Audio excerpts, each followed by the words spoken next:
For more than 1,000 years, ancient Egypt stood as one of the world's great civilizations.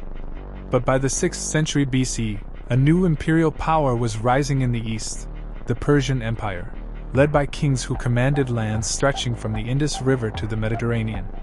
Between these two worlds lay a story of conquest, resistance, and cultural collision.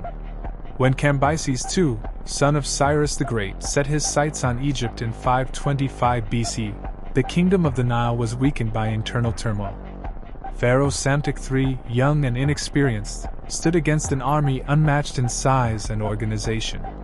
At the Battle of Pelusium, where desert meets delta, Persia advanced with disciplined infantry, powerful cavalry, and foreign contingents from across its vast empire. Egypt's defeat was swift. Cambyses entered Memphis as a conqueror, and for the first time, the pharaoh's crown passed to a foreign king. This began the 27th dynasty, when Egypt became a satrapy, an administrative province, of the Achaemenid Empire. Yet Persian rule was not simply a story of domination. It brought new administrators, new trade connections, and a new layer of cultural blending to the Nile Valley. But Egypt did not surrender its identity. In the decades that followed, local revolts flared across the country. Native rulers such as Ainros II and Amartius challenged Persian authority, drawing on the fierce pride of a people who had built pyramids and mighty temples long before Persia existed. The struggle continued into the 4th century BC.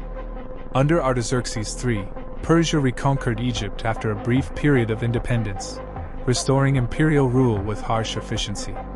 Temples were taxed, rebellions crushed, and the Nile was again brought under the authority of kings from distant Persepolis. Yet the contest between Egypt and Persia would end with the arrival of a third power, Alexander the Great. In 332 BC, the Persian satrap surrendered Egypt without a fight. Alexander was welcomed as a liberator, and Persian rule in Egypt came to its final close.